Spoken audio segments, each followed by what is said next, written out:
Welcome back.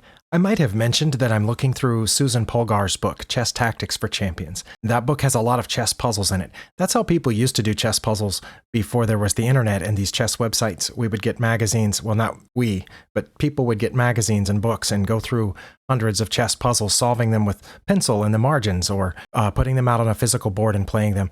And that's what I've been doing, and I got through about 26 of the puzzles so far, and on 27th, hopefully there's been a video playing here while I've been talking, I got stumped.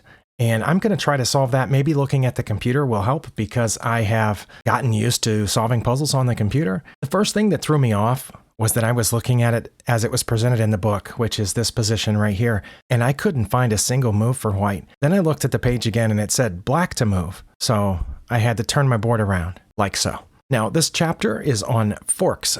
Most of the puzzles so far have involved an intermediate move setting up a fork. So that's what I began looking for here with black. Some of them have been sacrifices, some of them have been a setup move. The first thing that I saw here for black was this move here, queen to b2. I thought, number one, that threatens this undefended knight. Number two, it threatens a check, so that almost looked like a fork to me. They would have to do something to move their knight, so I don't know where they would move their knight. And then I could check and I would be threatening this e4 pawn. That would be a fork. Move here, intermediate move. But then white gets a move. I assume they would do something to protect their knight. I don't know what they would do. At first I thought, oh, you know, they would probably move the knight there. That's the first thing that I thought. Well, then when I checked and the king got out of check, I would win this pawn because the pawn wouldn't be protected anymore. Right now the pawn is protected by the queen, but then I realized they don't have to move the knight there that blocks the queen's protection of the pawn. If I go here to threaten the knight, they could move the knight here, for example. Now they wouldn't want to put it here or here because then my bishop would just take it. But they might put it here once my queen is down there on b2. And then I could still check and I would still be threatening that pawn, but not really because the queen would still be guarding that pawn. But then I don't know where their knight would be going from there. The next thing that I thought of was moving this pawn here, because if they take, which would be cool, then I would have mate right there. That'd be checkmate if they took. But what if they didn't take? What if they played something else? Once I moved that pawn, they could go here and check me and win my bishop. So that's not good. So yeah, that didn't work because they could just put the knight here and still be protecting this pawn. I asked my son to look at the puzzle and he suggested just moving the queen here. That still allows this queen to come in here and threaten my, it allows the queen to come in here and threaten my bishop. And I can't protect my bishop. It can't be saved. I'm not sure exactly what he was thinking of by going here. Maybe checking there on e3, but that wouldn't be a mate, of course, because the king just moves here. Oh, but then you win the knight that way. No, because again, they come here to threaten my bishop. Oh, but if they do that, then I check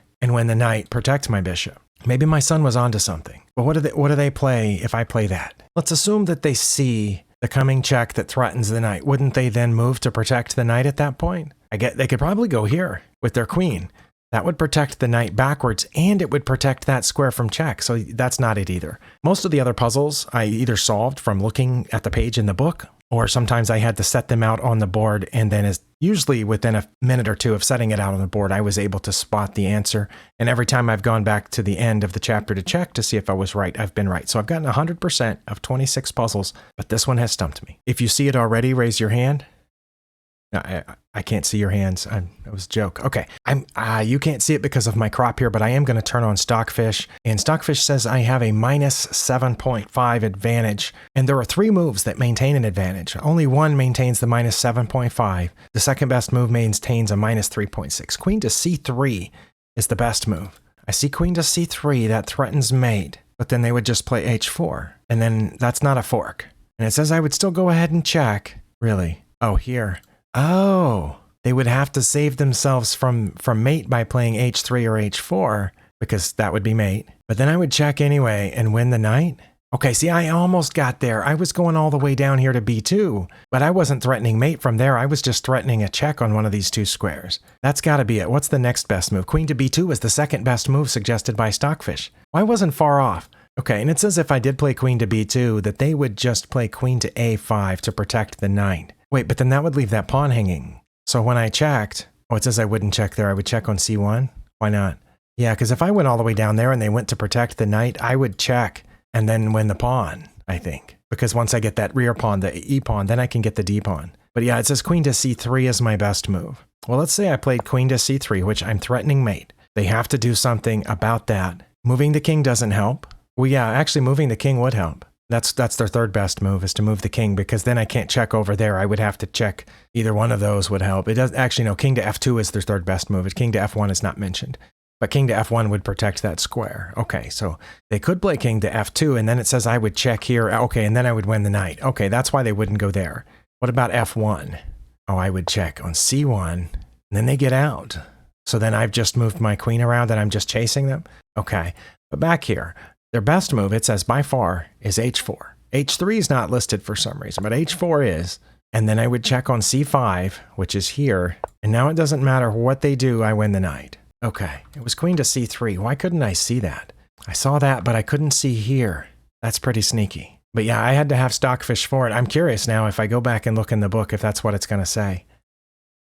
Well, if you made it this far in the video, that is what it says in the book. Here, black with a tricky move creates a double threat by playing queen to c3, which is what Stockfish said, with the main idea of queen e1 mate. Oh, here it doesn't say they would play h4. Here in the book it says that white would play queen to d1 to prevent mate. Then I would check here and win the knight. Okay, that was the best move. All right, we solved it.